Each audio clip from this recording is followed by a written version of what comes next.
We are indeed proud of having you with us for the solemn conclusion of a year-long program of the centenary celebrations of the Archparchy of Kottayam. In the name of the whole Archparchy and all those who are gathered here, I extend you a very warm, hearty welcome. ഈ വേദിയിലും സദസ്സിലുമുള്ള ബഹുമാന്യരായ എല്ലാവരെയും സ്നേഹപൂർവ്വം ഈ സമ്മേളനത്തിലേക്ക് സ്വാഗതം ചെയ്തുകൊണ്ട് ശതാബ്ദി മംഗളങ്ങൾ എല്ലാവർക്കും ആശംസിച്ചുകൊണ്ട് എന്റെ വാക്കുകൾ ചുരുക്കുന്നു. നമസ്കാരം. തുടർന്ന് അതിരൂപതയുടെ ഉപഹാരമായി കസവ് സാരിയും മെമന്റോയും ബഹുമാനപ്പെട്ട രാഷ്ട്രപതിക്ക് അഭിവന്ദ്യ പിതാവ് നൽകി. Knanaya Catholic congress president professor Joy Muprappallil, presbyteral council secretary father Thomas Animoottil, അഭിവന്ദ്യ Mar Kunnasseril, Shri Jose K Mani MP, മന്ത്രി ശ്രീ KM മാണി, മന്ത്രി ശ്രീ തിരുവഞ്ചൂർ രാധാകൃഷ്ണൻ എന്നിവർ ആശംസകൾ അർപ്പിച്ചു. ക്നാനായ സമൂഹത്തിലുള്ള പങ്ക് വർണ്ണനാതീതമാണ് എന്ന് ഞാൻ ഓർമ്മിപ്പിക്കുകയാണ്. നേരത്തെ പല സാഹചര്യങ്ങൾ പറഞ്ഞതുകൊണ്ട് വിദ്യാഭ്യാസ രംഗത്ത് കേരളത്തിന്റെ അത്യുത്തമ മാതൃകയാണ് ക്നാനായ സമൂഹം എന്ന് ഞാൻ ഒരിക്കലും. ബഹുമാന്യായ രാഷ്ട്രപതി കോട്ടയം അതിരൂപത ശതാബ്ദി ആഘോഷ സമാപന ചടങ്ങിൽ പങ്കെടുത്തത് ഏറ്റവും അധികം അഭിമാനിക്കാൻ സമുദായാംഗങ്ങൾക്ക് അവസരം നൽകിയതായി സുപ്രീം കോടതി ജഡ്ജി ജസ്റ്റിസ് സിറിയക് ജോസഫ്.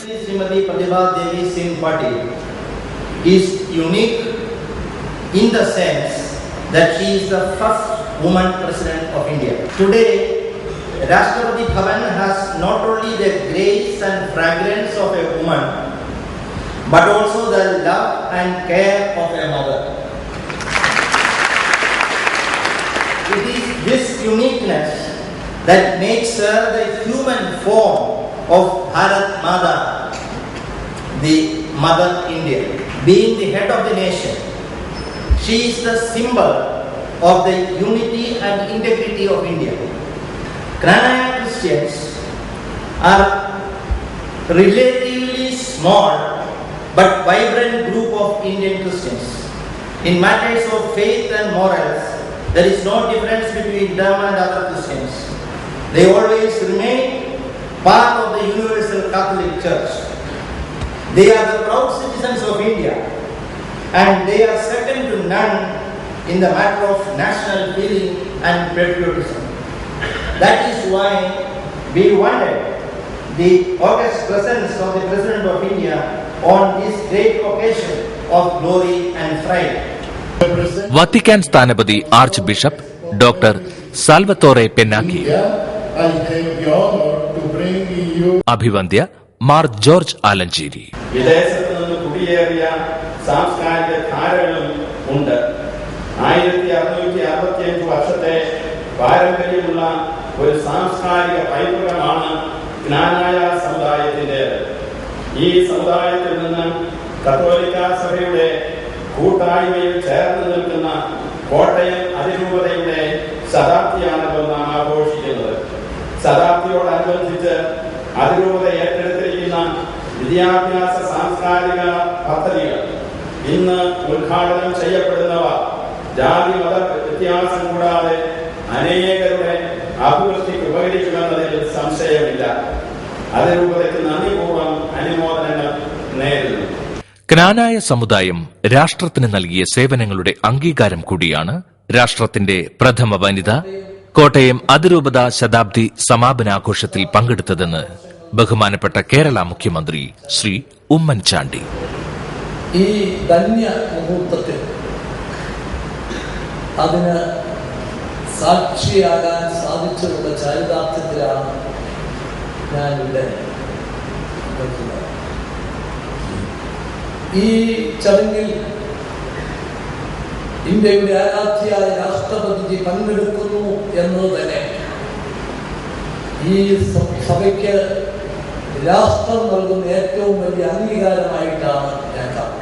കോട്ടയം അതിരൂപതയുടെ ഒരു വർഷം നീണ്ടുനിന്ന ശതാബ്ദി ആഘോഷങ്ങളുടെ സമാപന സമ്മേളനത്തിന്റെ ഉദ്ഘാടനവും ശതാബ്ദിയോടനുബന്ധിച്ച് അതിരൂപത വിഭാവനം ചെയ്തിരിക്കുന്ന പ്രധാന സാമൂഹിക ക്ഷേമ പദ്ധതികളായ ആരോഗ്യ ഇൻഷുറൻസ് പദ്ധതി, ഭവന നിർമ്മാണ പദ്ധതി, വിദ്യാഭ്യാസ സഹായ ഫണ്ട് എന്നിവയുടെ ഉദ്ഘാടനവും ബഹുമാനപ്പെട്ട രാഷ്ട്രപതി നിർവഹിച്ചു.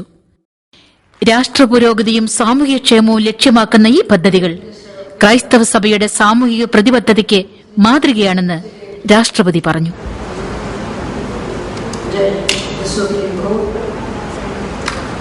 Shri A.K. Mani, Minister of Finance, Law and Housing, Government of Kerala. Shri Thiruvanchuru Radhakrishnan, Minister of Revenue, Government of Kerala. Shri Jyot K. Mani, Member of Parliament. Mar Matthew Mulanar, Metropolitan Archbishop of Kottayam. Mar Kuriakos Kandacheri, Archbishop Emeritus of Kottayam. Mar George Alancheri, Major Archbishop of Sri Malabar Church. Reverend Salvador Pinocchio, Apostolic Nuncio of India. Mar Bishop Pandara Missile, Auxiliary Bishop of Kottayam. Fathers, sisters, and distinguished ladies and gentlemen. I am happy to be in the city of Kottayam today, well known in the past as an important trading center and now as a seat of higher education. I am very happy to be here as one of you, to be an honorable member of your society and society of the country.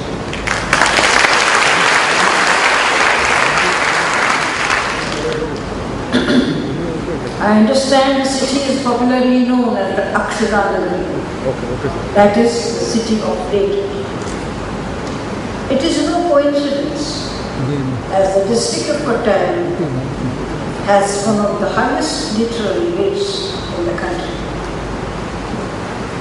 Kottayam is also known for its contribution to literature, and that is why, not surprisingly, it is home to be and home to some leading media publications that have a wide readership. I am pleased to participate in this concluding ceremony of the centenary celebrations of the Archdiocese of Kottayam.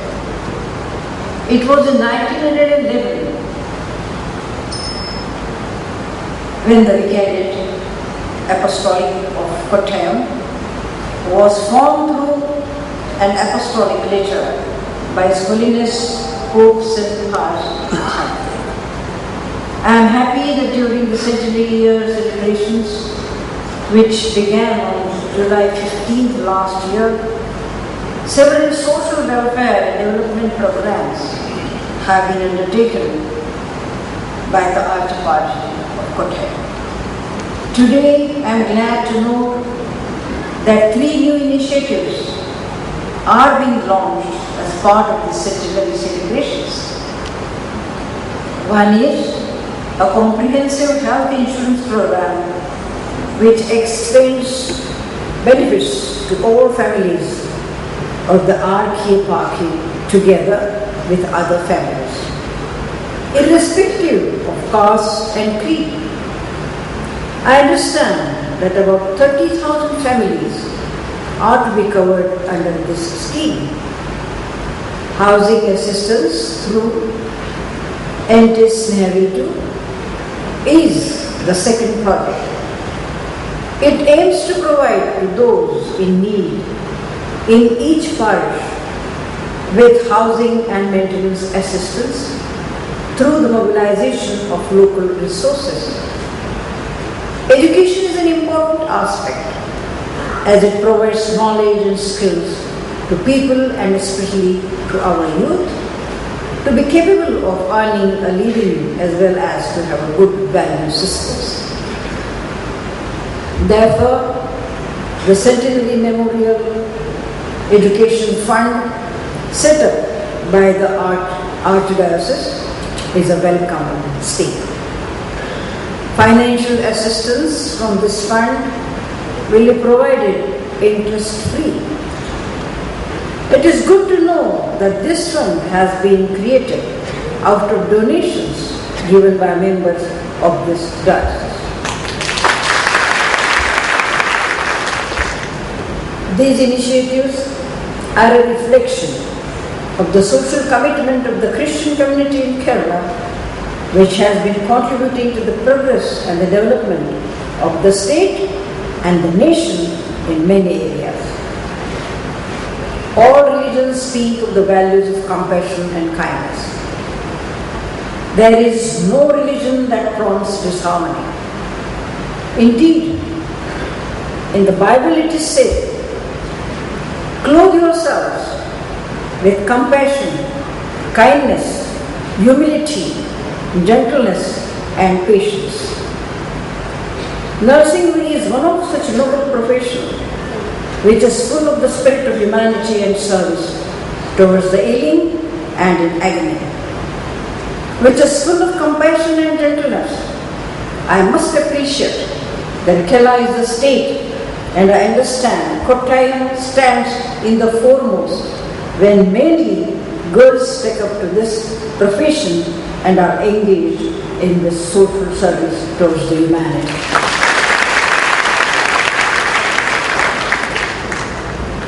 India is a land of many faiths and cultures. It is a land where some of the world's major religions originated, and also where persons from all major faiths reside. There has been a tradition in India of having interfaith discourses. India's unique composite identity is the outcome of its ability to absorb from and assimilate the many influences and thoughts that have come here over the millennia. The principle of secularism enshrined in our constitution is based on respect for all religions. Not merely tolerance, but respect for all religions is important. I think that humanity is the greatest religion, as it combines the basic tenets of all the religions. We have to work together with patriotic feelings and unity of purpose to keep India together and strong by maintaining perfect communal harmony. All Indians of all faiths in different parts of the country have been working together collectively for the nation, and this spirit must continue. There are many areas which require our constant focus and attention. The basic among them being food and shelter, education and health, to create a population that is productive and progressive. India is an ancient land, but a young nation, not only in terms of the number of years it has been independent, but also in terms of demographics. Today we can feel and see change everywhere around us. It is our youth that shall be the vanguard of the further changes that shall come. Every generation looks to its youth with expectation, for it is on them that the future of society depends. Today, in a rapidly changing world, there can be many questions before us. Will our world be a safer and a better world? Will non-violence and compassion be the guiding principles? Will individual excellence be dedicated to only self-achievement or to the welfare of the humanity? In these times of change, all success is measured and will be measured in terms of material gains. And in this race of success, shall the importance of human relations be forgotten? These are important questions that will have to be answered. The answers to these questions lie in the way the youth will think and act. Therefore, a holistic approach towards this overall development is extremely necessary to make them responsible human beings. That is why we have an obligation to prepare our youth in such a way that they have the knowledge and the values to meet their future responsibilities and obligations. These attributes among our youth are necessary as our nation faces challenges as it moves along the path of progress. We must provide the necessary environment in which their talents are nurtured, create facilities and generate opportunities for virtuous and productive activities. In these times, there will be varied and various influences on the youth. In such a scenario, the task of channelizing their energies for the welfare of humanity and for creating peace and harmony must assume a high priority. They should have a compass of values and ethics that will guide them.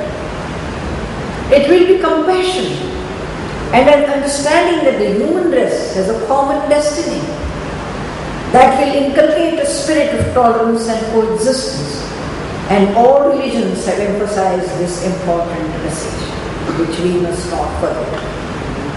History bears testimony to the fact that whenever harmony existed between peoples and nations, mankind made progress.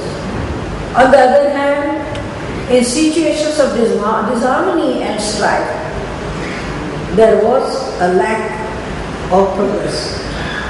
You must be observing what is happening in and around us in the other countries. So history contains many such lessons. We must learn from this. While we must not repeat mistakes of the past, we must carry forward the rich legacy of achievements and values of which we are the inheritors. In conclusion, I would once again like to congratulate the Metropolitan Archdiocese of Kottayam for completing its 100 years. And I am happy to be here at the time of your celebrations, and these are the occasions to be proud for the achievements of the past 100 years and to plan ahead for much greater goals for the welfare of mankind without any distinction of caste, creed and gender. I wish the people of Kottayam city and the district the very best. I am confident that they shall achieve much in future. At the end, I would like to pray God, Alahanayanam Anpan Mishmayam Konde Tulakya Ibakka. Kottayam അതിരൂപത സഹായ മെത്രാൻ Mar Joseph Pandarasseril നന്ദി പറഞ്ഞു.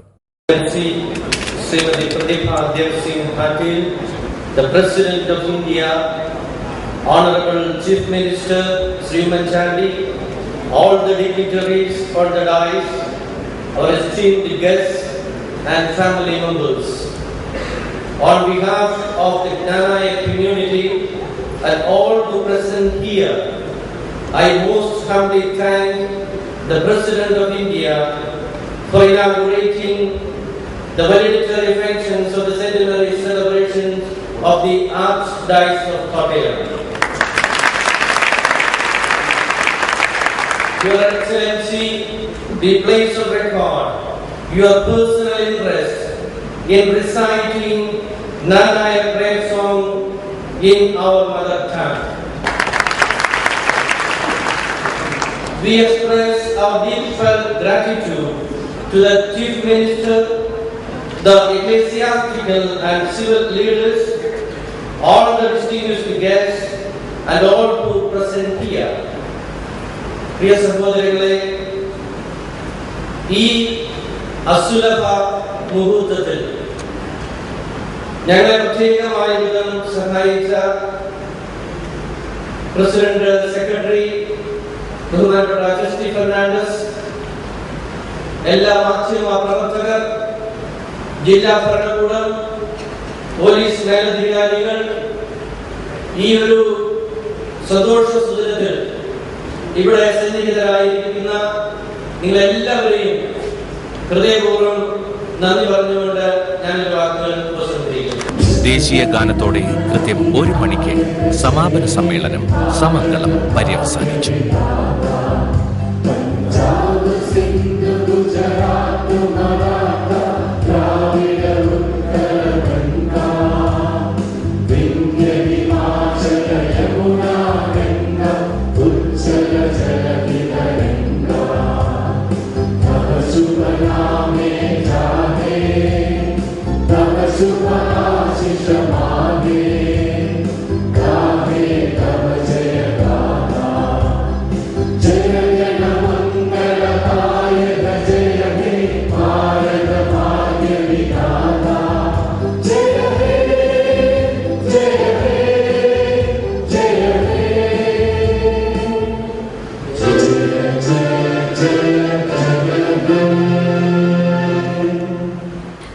സാന്നിധ്യം കൊണ്ടും അനുഗ്രഹ വചസ്സുകൾ കൊണ്ടും രാഷ്ട്രപതി ജ്ഞാനായ സമൂഹത്തിന് നൽകിയ അംഗീകാരം 4-ാം നൂറ്റാണ്ടിൽ ജ്ഞാനായ പിതാക്കന്മാർക്ക് ചേരമാൻ പെരുമാൾ നൽകിയ അംഗീകാരത്തിന്റെ കാലോചിതമായ വളർച്ചയും തുടർച്ചയുമായി ദർശിക്കാം. അർഹിക്കുന്നതിനേക്കാൾ കൂടുതലായ അനുഗ്രഹങ്ങൾ നൽകി പരിപാലിച്ചുകൊണ്ടിരിക്കുന്ന ദൈവകൃപയ്ക്ക് മുന്നിൽ ഈ ജനത കൃതജ്ഞതയോടെ ശിരസ് നമിച്ച് ശതാബ്ദി വർഷത്തിൽ സഭയും രാഷ്ട്രവും നൽകിയ അംഗീകാരം ആവേശത്തോടെ സ്വീകരിച്ച് പൂർവപിതാക്കൾ പകർന്നു തന്ന ജ്ഞാനായ ദീപം തനിമയിൽ ഒരുമയിൽ വിശ്വാസ നിറവിൽ പ്രോജ്വലിപ്പിച്ച് തലമുറ തലമുറ കൈമാറി അഭിമാനപൂർവം മുന്നോട്ട്.